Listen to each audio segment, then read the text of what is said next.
할렐루야, 반갑습니다. 오늘도 우리 같이 말씀 보시기 전에 찬양 앉아 가십시다. 찬송가 15장입니다.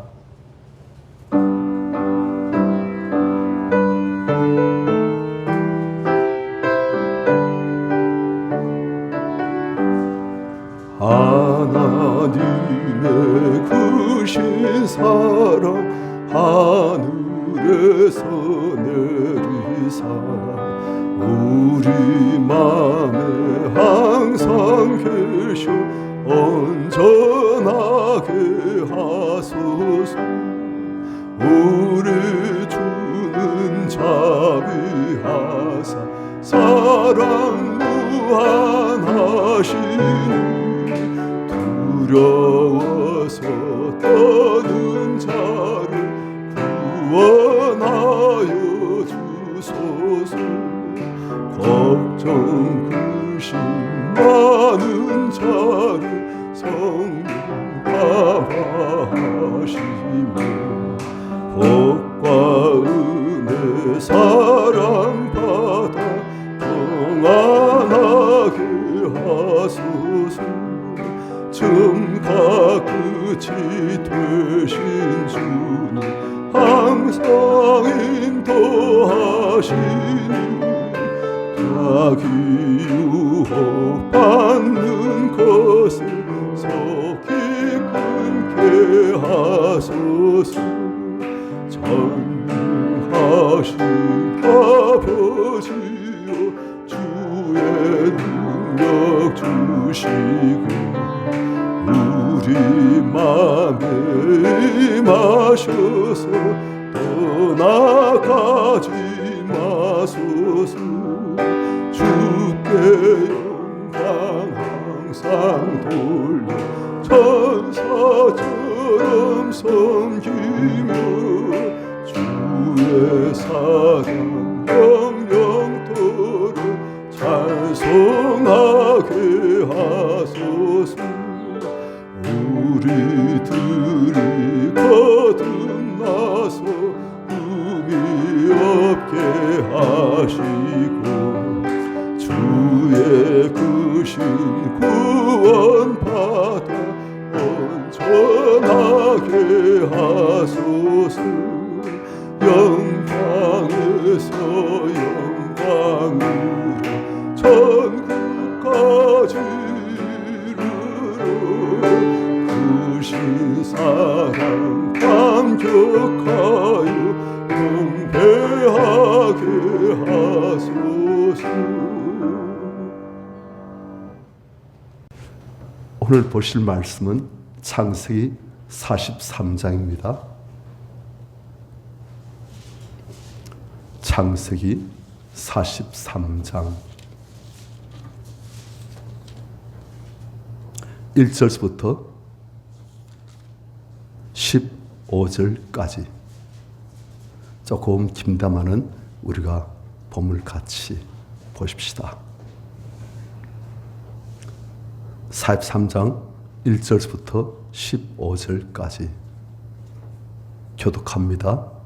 그 땅의 기근이 심하고 그들이 애굽에서 가져온 죄질을 하오매 그 아버지가 그들에게 이르되 다시 가서 우리를 위하여 양식을 좀 사오라. 유다가 아버지에게 말하이르되 그 사람이 우리에게 엄히 경고하여 이르되 너희 아우가 너희와 함께 오지 아니하면 너희가 내 얼굴을 보지 못하리라 하였으니 아버지께서 우리 아우를 우리와 함께 보내시며 우리가 내려가서 아버지를 위하여 양식을 사려니와 아버지께서 만일 그를 보내지 아니하시면 우리는 내려가지 아니하리니 그 사람이 우리에게 말하기를 너희의 아우가 너희와 함께 오지 아니하면 너희가 내 얼굴을 보지 못하리라 하였음이니이다. 이스라엘이 이르되 너희가 어찌하여 너희에게 또 다른 아우가 있다고 그 사람에게 말하여 나를 피하게 하였느냐.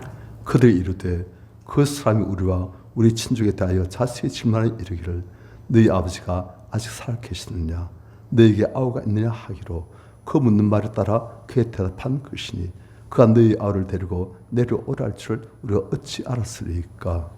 유다가 그의 아버지 이스라엘에게 이르되 저 아이를 나와 함께 보내시며 우리 우리가 거룩하니 그러면 우리와 아버지와 우리 어린 아이들이 다 살고 죽지 아니하리라. 내가 그를 위하여 담보가 되오리니 아버지께서 내 손에서 그를 찾으소서. 내가 만일 그를 아버지께 데려다가 아버지 앞에 두지 아니하면 내가 영원히 죄를 지리이다. 우리가 죽지 아니하리라는 벌써 두 번 갔다. 그대 아버지 이스라엘이 그들에게 이르되 그날진대 이렇게 하라.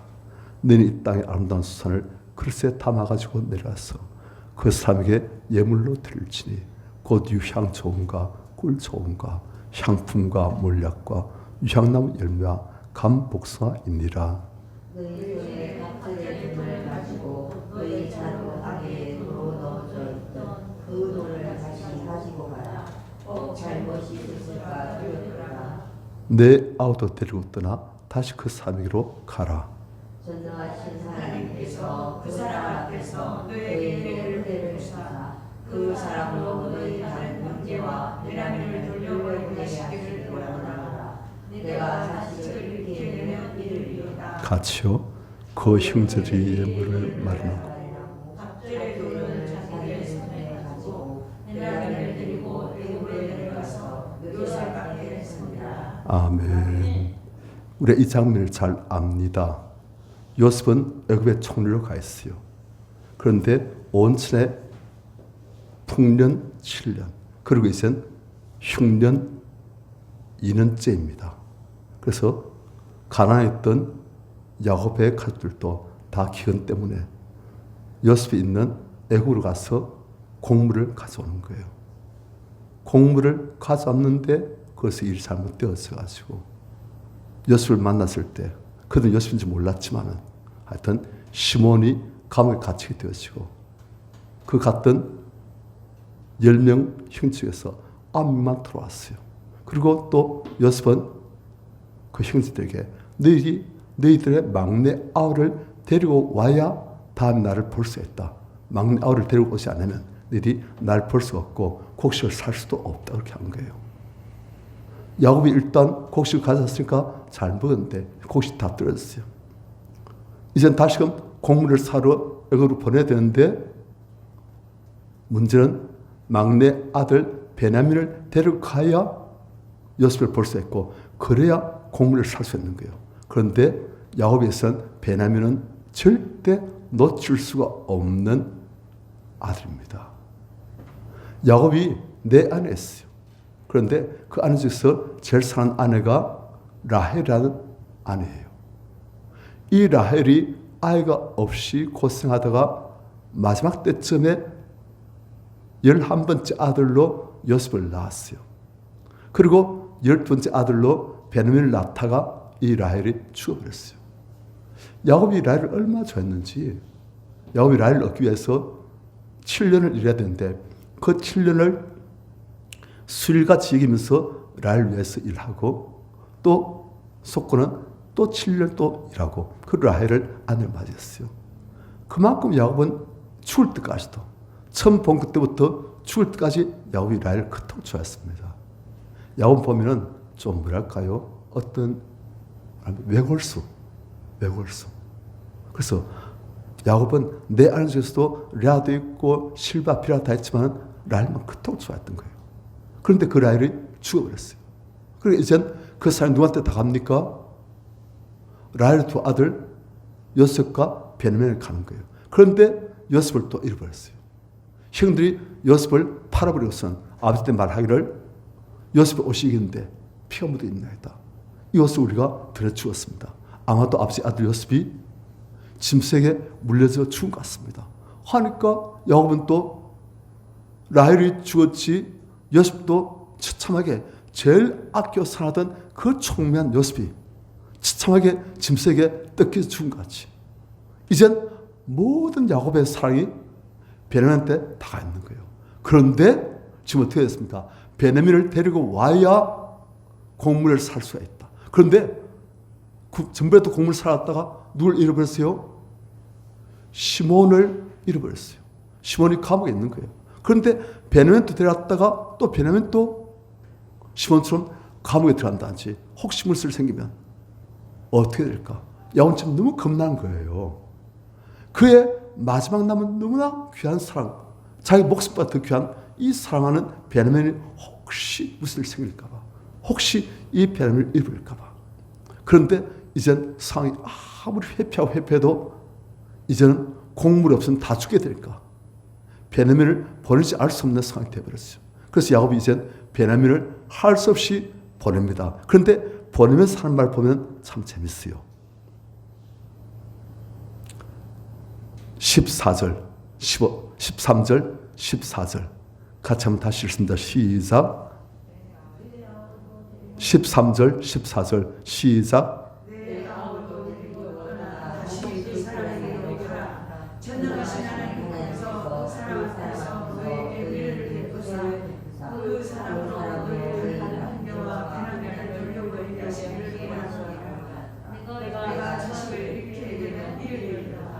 자, 베냐민을 이제 보내는 거예요. 베냐민 데려가거라. 애굽 총리 만나러 가거라. 전날 하나님께서 그 사람 앞에서 너에게 은혜를 베푸사 그 총리가 너희 다른 형제, 그러니까 시몬과 그리고 베냐민을 돌려보내게 하시길 원하노라. 그렇지만 그렇게 안 하신다 할지라도 내 자식을 잃게 되면 이르리이다. 이제는 베냐민에 대한 그 애착, 그 모든 사랑하는 마음, 그것을 이제 놓아버린 거예요. 뭐 앞에서? 하나님 뜻 앞에서. 하나님께서 원하시면, 하나님께서 베냐민을 혹시 데려가신다면 할 수 없습니다. 하나님 놓습니다. 하고 자기가 그토록 찾고 있던, 절대 놓지 않으려고 했던 그 사랑, 집착, 그것을 하나님 앞에서 놓아버린 거예요. 우리는 나중에 어떻게 되는지 잘 압니다. 베냐민도 돌아오게 되어지고 요셉도 찾게 되어지고 야곱의 인생이 갑자기 확 생겨 돌아오는 그것이 되신 거 압니다. 하지만 이때의 야곱은 이제는 라헬에 대한 애착, 요셉에 대한 애착, 베냐민에게 쏠린 모든 애착들, 그것들 이제 다 놔버리고 하나님께서 데려가시면 데려가십시오. 제가 원망하지 않겠나이다. 하나님 뜻이 하면 제가 그렇게 하겠나이다. 다 놔버린 거예요. 자, 우리가 지금 하나님께서 뭘 하신지 그걸 봐야 됩니다. 그냥 그런 있었구나. 그게 아니에요. 하나님께서 지금까지 야곱에게 무슨 일을 해오셨는지, 우리가 전에 보기를 하나님께서는 야곱의 허벅지 관절을 치신 거예요. 무엇을 하나님께서는 없애버리십니까? 하나님 말고 그가 끝까지 의지하는 것, 하나님보다도 더 의지하는 것, 그걸 항상 쳐버리신 거예요. 하나님만 전심 의지하도록 만드신 거예요. 이제 또 하나님께서 무엇을 하십니까? 야곱이 하나님보다도 더 애착 가지고 집착하고 사랑한 것, 그것을 하나님께서 없애버리신 거예요. 아마도 야곱이 라헬을 그토록 사랑하고 애착하지 않았다면 하나님께서는 라헬을 좀 더 오래 살게 하셨을지 몰라요. 그런데 야곱이 앞으로 어마어마한 상태에 있는데 야곱은 하나님보다도 라헬을 더 사랑하는 거예요. 라헬을 데려가시니까 이제 요셉을 모든 관심과 사랑을 가지고 이 요셉에게 다 쏟아붓는 거예요. 그래서 항상 요셉을 한 뜻에 따라서 애굽에 보내시고, 그 다음 야곱이 베냐민을 갖고 있는 그 모든 애착들, 그것들을 다 내려놓게 하신 거예요. 하나님은 하나님보다도 더 의지하는 것을 없애기를 원하시고 하나님보다도 더 사랑하는 것을 없애기를 원하시는 거예요. 율법주의 가장 큰 계명이 무엇입니까? 마음을 다하고 목숨을 다하고 뜻을 다하여 주 너의 하나님을 사랑하라. 우리가 사랑하는 거 많아요. 저도 아내도 사랑하고 성도도 사랑하고 자녀도 사랑하고 또한 세상적으로 좋은 경치 사랑하고 좋아하는 거 많습니다. 그런데 항상 우리를 죽도록 사랑하시니까, 자기 생명을 주시도록 사랑하시니까 우리도 하나님을 그렇게 사랑하기를, 아니 그래서 누구까지는 알지라도 그 하나님께서 우리를 사랑하신 것의 100분의 1만큼이라도 하나님을 사랑하기를 원하시는 거예요. 그래서 우리를 만드신 거예요. 우리 스스로 받은 그 기쁨, 알 수 없는 그 기쁨, 그걸 너희들이 알기를 원한다. 내가 너를 얼마나 사랑하는지, 얼마나 모든 존재를 사랑하는지 너희도 나를 사랑하면 그걸 알게 되실 텐데 우리 서로 사랑하면서 살자. 그게 내가 너를 만든 이유이다. 그런데 야곱은 어디에 계속 그의 모든 관심 문제가 있습니까? 라헬 죽고 나니 요셉이 사라지고 나니 베냐민. 하나님을 못 보는 거예요. 그래서 하나님께서는 잠깐 데려가십니다. 그리고 야곱이 마침내 베냐민에 대한 애착, 모든 애착들 하나님께서 라헬도 먼저 가게 하시고 요셉도 사라지게 하시고 죽은 줄 알았지요. 그리고 베냐민까지 데려가신다면 데려가십시오. 제가 포기하겠습니다. 하나님만 바라보겠습니다. 만드신 거예요. 우리가 성경을 보면 하나님은 당신을 무엇이라고 말씀하시냐? 질투하시는 하나님이라 하십니다. 우리를 질투하시도록 그렇게 사랑하신다는 거예요. 누가 우리를 질투하도록 사랑합니까? 정거사님? 누가 정거사님을 질투하도록 사랑합니까? 예? 질투하도록 사랑하는 사람은 별로 없잖아요. 물론 정거사님 남편분도 아들들도 정거사님을 사랑하고 또 우리 성도님도 정거사님을 사랑하지만 질투하도록까지 사랑하지 않을 수가 있어요. 그냥 좋은 거예요. 하지만 하나님은 우리를 사랑하시되 정거사님을 사랑하시되 질투하도록 사랑하신 거예요. 절대 내 사랑 정수님을 딴 데 빼앗기지 않냐라. 너는 내 보물이다. 내 눈동자처럼 그렇게 말씀하신 거예요.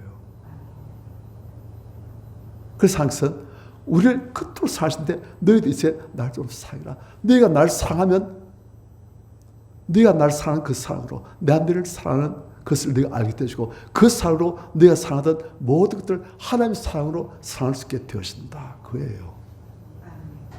우리 육신적인 사랑이 아니고 하나님의 사랑으로 이제 모든 주변 사람들을 더욱더 사랑할 수 있게 온전히 사랑할 수 있게 되어진다는 거예요. 그래서 하나님께서는 우리에게 우리가 집착하고 애착하고 사랑한 것들을 우리 마음속에서부터 이제 더욱더 내려놓고 하나님을 제일 사랑하도록 하나님을 제일 의지하도록 만드십니다. 우리가 성경을 보면은 예수께서 이런 비유를 하십니다. 어떤 상인이 있어요. 그 상인이 좋은 진주를 구합니다. 그래서 그 상인이 온 나라를 아니 집날까지 두다니면서 그 좋다는 그 진주를 구하러 다녔어요. 마침내 그 진주를 발견했는데 그 진주 보니까 좋은 진주가 아니에요. 지극히 좋은 진주예요. 그래서 그 상인이 어떻게 합니까? 그 지극히 좋은 진주를 사기 위해서 자기의 소유를 다 팔아 그 진주를 샀는 데가 되어 있어요. 그 지극히 좋은 진주는 그 상인이 얼마나 많은 돈을 갖고 있든지 그건 관계없어요. 하여튼 그 상인이 자기 소유가 100만 밖에 없으면 그 100만은 이런 남김이 없이 100만을 전부 다 주면은 그 진주를 주시겠다는 거예요. 그 상인이 100억 원을 가지고 있으면 그 상인이 이런 돈 남김없이 100억 원을 다 지불하면 지극히 좋은 진주 100억 원보다 100배 1000배 값진 그 진주를 주겠다는 거예요. 그 진주가 무엇입니까? 하나님 나라이고 예수 그리스도이시고 하나님이신 거예요. 하나님은 우리 소유가 얼마 되든 간에 우리가 마음과 정성과 뜻을 다해서 하나님을 사랑하기를 원하신 거예요. 그 되실 때 하나님의 모든 은혜와 사랑이 우리에 부어서 우리가 세상을 살려 주변 사람들을 살려 정말 사랑할 수 있는 복의 근원 되어지는 거예요. 그게 하나님 뜻이에요.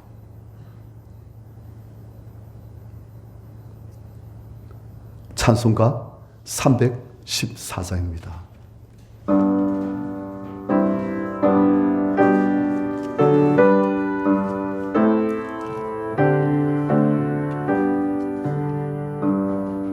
내 구주 예수를 더욱 사랑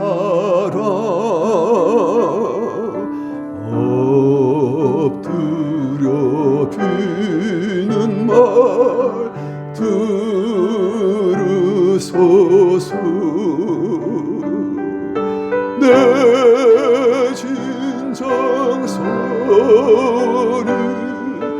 내 구주 예수를 더욱 사랑 더욱 사랑 이전의 세상 나 기뻐서도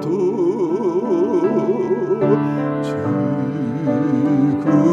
내 기쁨은 오직 예수. 다만 내 비는 말 내 구주 예수를 더욱 사랑 더욱 사랑 이 세상 떠날 때 찬양하고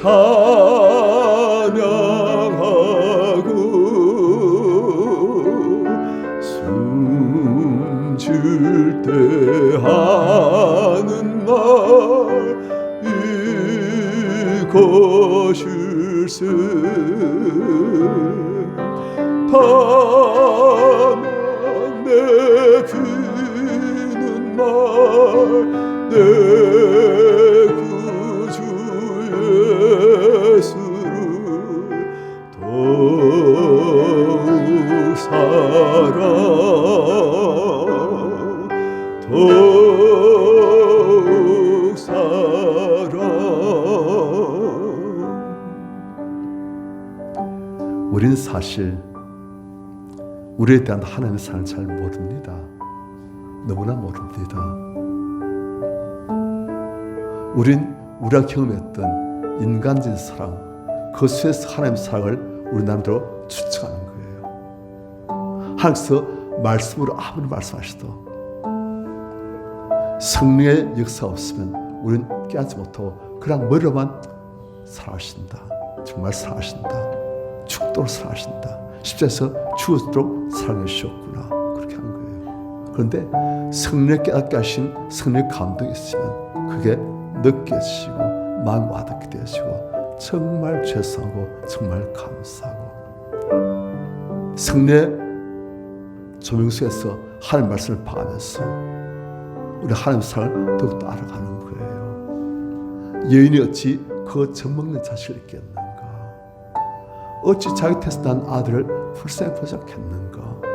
그런데 혹시 자기가 난 자기 아들도 잊어버리고 불쌍히 보지 않을지라도 난 너희를 잊지 아니한다 되거든요. 엄마가 아들을 아끼고 애착가지고 사랑하는 것보다 하나님은 우리를 더욱더 애착가지고 절대 잃어버리실 수 없어 십자가에서 죽어주시도록 사랑하신다는 거예요. 우리가 그 사랑을 알고 그 사랑에 반응하고 그 사랑에 100번째 일이라도 하나님을 사랑하려고 할 때 하나님은 하루씩 기뻐하시면서 그 사랑을 한껏 부으시고 하나님 부으신 그 사랑으로 우리가 지금까지 애착했던 사랑했던 그 모든 존재들 하나님의 사랑으로 거룩하고 신실하게 아가페의 사랑으로 사랑할 수가 있게 되어지는 거예요. 그래서 하나님께서 내가 너를 이토록 사랑해 너 나를 사랑하라, 우리 같이 온 세상을 사랑의 서로 만들자 하시는 거예요. 우리 이 시간 같이 기도하십시다. 주님, 야곱이 악착같이 라헬, 요셉, 베냐민 절대 포기하지 못한 그 사랑을 마침내 하나님 앞에서 내려놓고 이제 하나님 경쟁자가 없었습니다. 하나님밖에 없습니다. 하나님밖에 제가 사랑할 리가 이제 없습니다. 그때 하나님께서는 야곱을 온전히 하나님 사람으로 만드시는 거예요. 우리의 시간 주님, 제 안에 있는 상에 대한, 상끝에 대한 집착들, 그것들보다 하나님을 사랑하는 사랑이 더욱더 커지도록 은혜를 베풀어 주시옵소서. 우리가 주의 삼차하시고 기도하겠습니다. 주여